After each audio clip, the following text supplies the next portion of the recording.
Yeah, I'm trying out all new different kinds of hairstyles recently. I hope you guys like them. I hope you can't see my bra. Hi everybody, welcome back to Izzy and Things. La, la, la. It is the new year, so happy new year. I think I've said that in like maybe 2 of the videos, but that's okay because it's still January.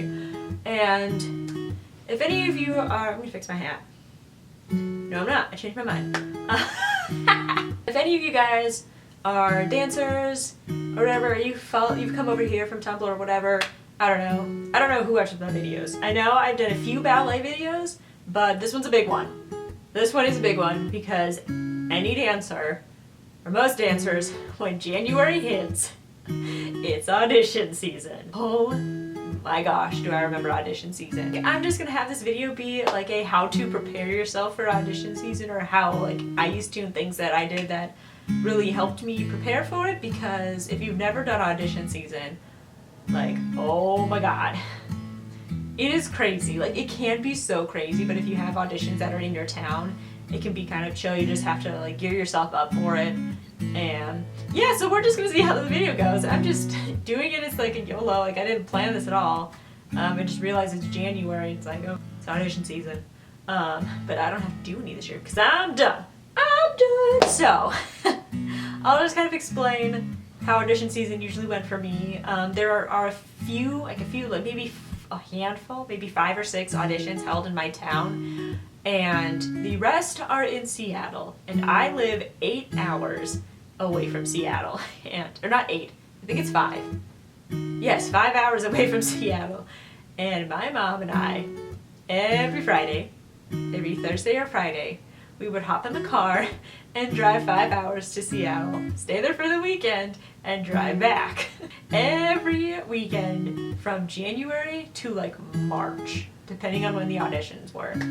It was, oh my gosh, it was so crazy. Like, let me tell you, getting in the car and driving, like, we basically lived in that car for January and February, maybe sometimes in March. What you add, like the bare minimum of what you need for an audition. You need a headshot, which I think no! Okay, I'll be back. Okay, so the bare minimums of what you need. First off, you need a headshot, and I think a few years I had mine professionally done, and then I just used the one, I think eventually I just used my school picture from school. Because I was like, this is too expensive. And then you need, most of the time you need an arabesque shot, which a couple times I had professionally done, and then there was one year where I had so much going on and I didn't have time, and the auditions were happening the next day. And I was like, so I took them in my kitchen with my mom and went into paint and completely whited out the background. And it was like one of my best arabesque shots, so that was really cool. But those are like the absolute 2 things that you need. You need a resume, especially if you're auditioning for like a company, and it kind of shows them like where you've been, like how long you danced, and other activities that you've done. I had a lot of performances that I've been in, any awards that I had won, like when I won choreography and silver in the Music Fest division, which I talked about in my dance story if you want to go check that out. Most auditions cost, I think, $20, $15, $20, I can't remember. Sometimes they're $30 if they're like the really, really big ones. I think I only had one that was that much. But it can range anywhere between $5 and $30 to audition. Let me think. Some of the stuff that I packed when I did auditions were, because I had brought like my big dance bag. I think I brought my mellow bag with me just so that I had enough room for all of my because I had so much stuff with me. I brought a pair of Pointe shoes that it was like I'd broken them in, but they weren't to the point where they were so broken in that I felt like I wasn't comfortable wearing them. They were like that perfect place where they perfectly fit your feet and you can turn and you can do all that fun stuff, but they're not like brand new shoes. I know some people like to audition or perform in brand new shoes, and I just don't get it. No. So I brought my Pointe shoes. I brought an extra pair just in case I lost them, because you never know what can happen at these auditions. Sometimes someone will accidentally take your dance bag and you will have nothing, which never happened to me, thank God.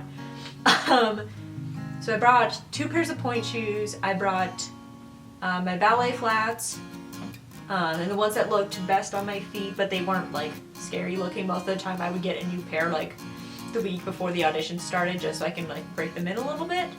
I brought like 3 pairs of tights,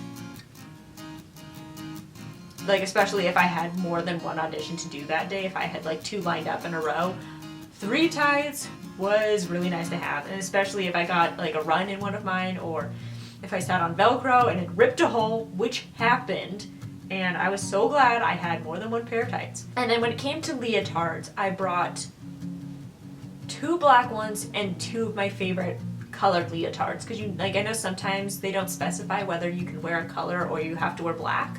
So I would have my 2 favorite black leotards, and I think one of them was just a plain camisole, like with a sweetheart neckline, but it was a French cut one. And the French cut leotards like rise up so much on your hips, but they don't give you a wedgie, which is really nice, because no, there was that, I don't know if any of you guys remember that fad that happened where people rolled up their leotards to make it look like a French cut, and then you get a wedgie and it's like, just get a leotard that's French cut. Luckily I was able to find one at my local dance shop where I work now, and that was like my ultimate favorite audition leotard, especially if we had to wear black, because it, like, I already have a short torso, but it made my legs look so long. It's like, I love this leotard, and as simple as it was like my favorite audition leotard to wear. And then I think another one was, I'm trying to remember what one of my other favorite ones was. It was probably like a 3/4 or long sleeve black leotard. Can't remember. But I always brought black leotards with me in case like everyone was wearing color and like no one was wearing black, then I would wear the black leotard just so they stood out a little bit. And then for colored leotards, I wouldn't bring something absolutely crazy, because I feel like if you wear a leotard that stands out too much, they're looking more at the leotard and not looking at you. Don't remember which ones I brought in those. I think I had a red one that was really simple in the front and then had some kind of crisscrossy design in the back. I felt like instead of wearing a bun, I wore my hair up in a French twist a lot because it made me look a little bit more mature and a little bit more fancy. Eating wise, I wouldn't eat a whole lot before the audition. I would snack on a few things, like maybe some apples and peanut butter. I would bring a water bottle, but I would only drink a little bit of it, and then I would have like 7-Up or Sprite. And with traveling, driving 5 hours to an audition, and then I kind of have to let my stomach settle a little bit, and sometimes I don't get, we couldn't get to P&B early enough to let my stomach settle, so a little bit of Sprite and 7-Up kind of helped the nerves a little bit, calm my stomach, and give me like a little boost of energy, which was always really nice. I brought like 2 cans of hairspray, because you want your hair to be like absolutely perfect. Like, you want to make a good impression on these people, and I would literally go through like half a can of hairspray within a weekend because I wanted to, like, everything had to be perfect. I brought an overly crazy amount of bobby pins,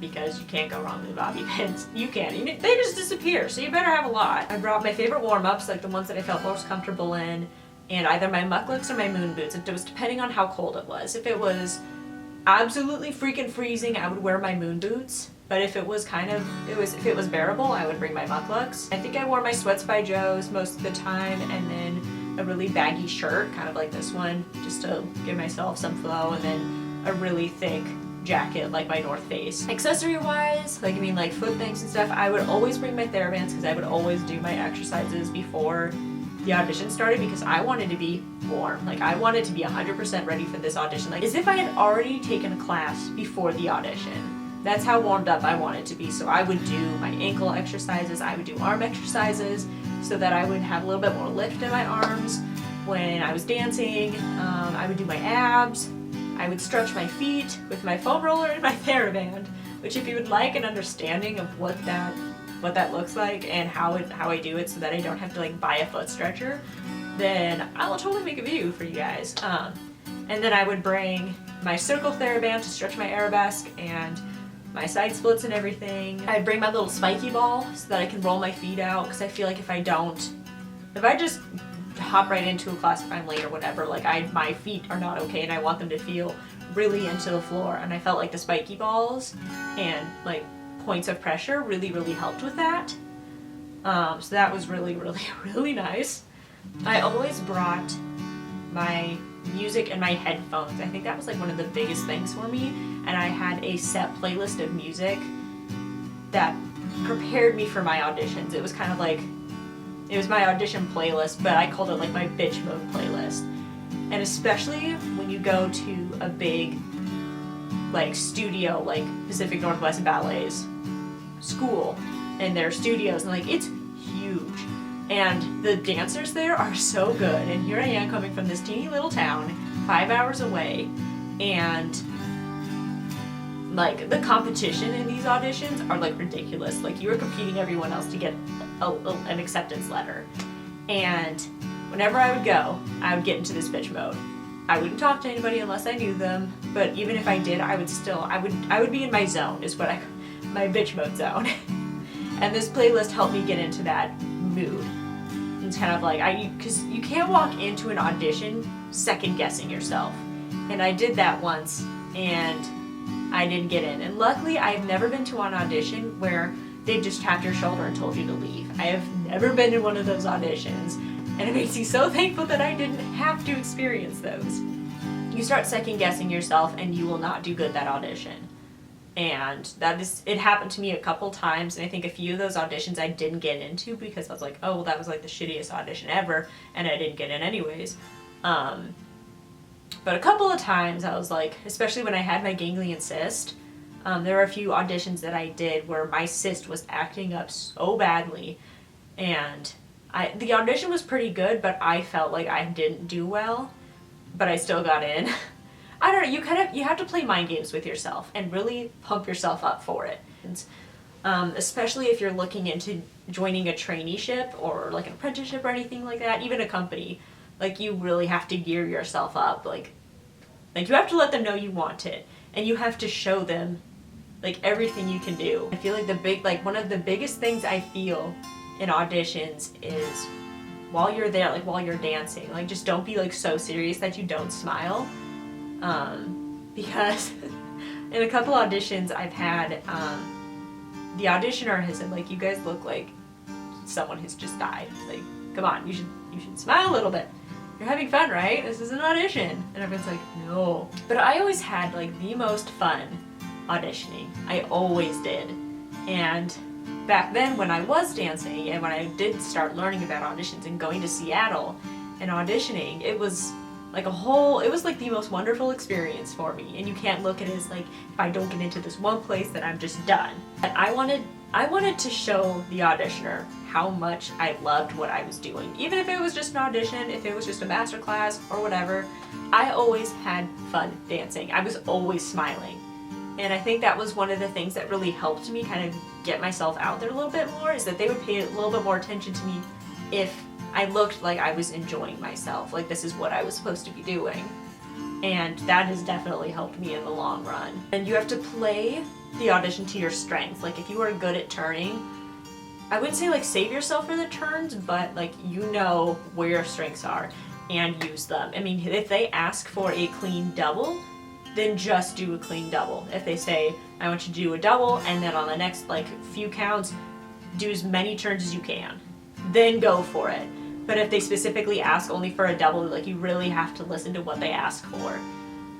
My strengths were always Adagio and Grande Allegro. Like those were my big strengths. You have to make it look like you can't make it look like you are struggling. Let me think. And then when Grande Allegro came, it was always a big surprise to people because I am so petite. I'm pretty tiny, and especially back then, I was even tinier. And I'm only like 5'3", so I am a little person. So to see me travel from one side of P&B's largest studio to the other like traveling farther than anyone else in the studio, sometimes even the guys. Like I can jump as high as the guys, and I think that's what the biggest shock is that like I am a jumper all around. Like I just fly, I love it, and that's where my biggest strengths are. So I go crazy when it comes to jumping. Like I put my everything into the Grand Allegro, because normally that's about close to the end of the audition when you do the Grand Allegro, other than some point work. Here's some tips.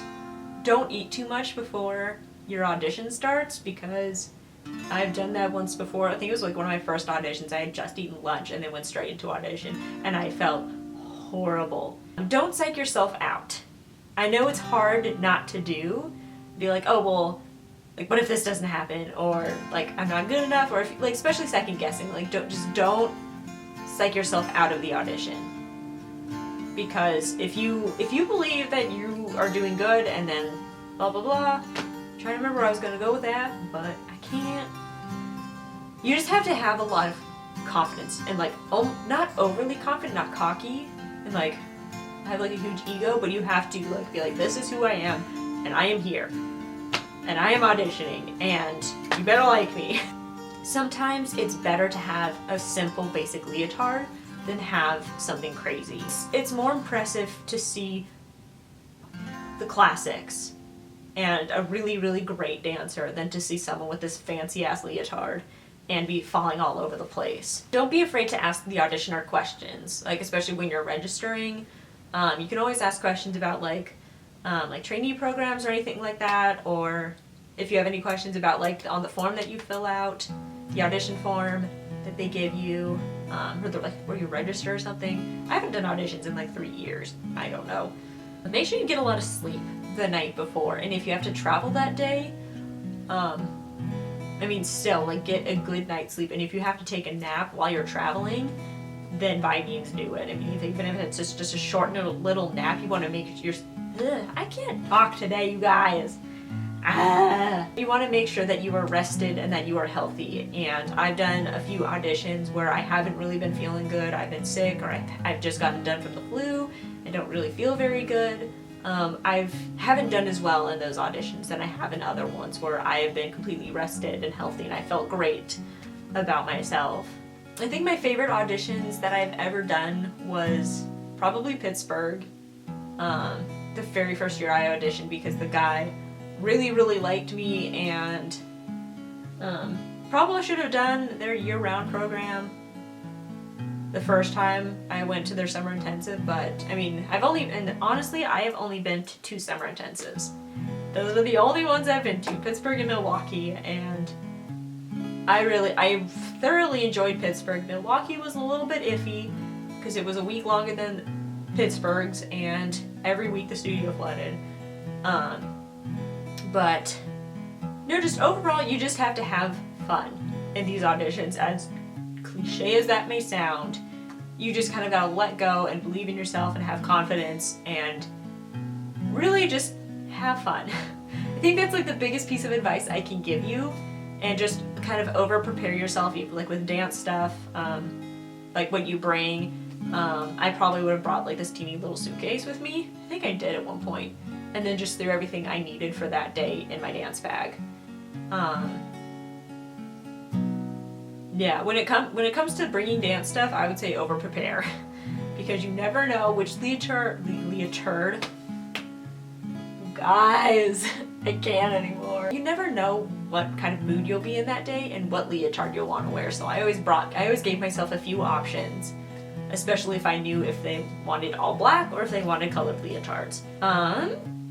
But yeah, if you have any other questions about like how to prepare yourself for auditions, or anything else, leave me a comment, let me know. You know, my social medias are all down there. Like, I'll be happy to answer any of your questions, or if you want to see any other dance related videos, I would be happy to post them. I've had a lot of experience in my short time of dancing, but I have learned a lot. I have learned so much. But yeah, so leave a comment there's a hair somewhere. There it is. Leave a comment if you have any questions. Give this video a thumbs up if you liked it. Hit that subscribe button, because it's right there. It's right there. And yeah, I'll see you in the next video. Bye!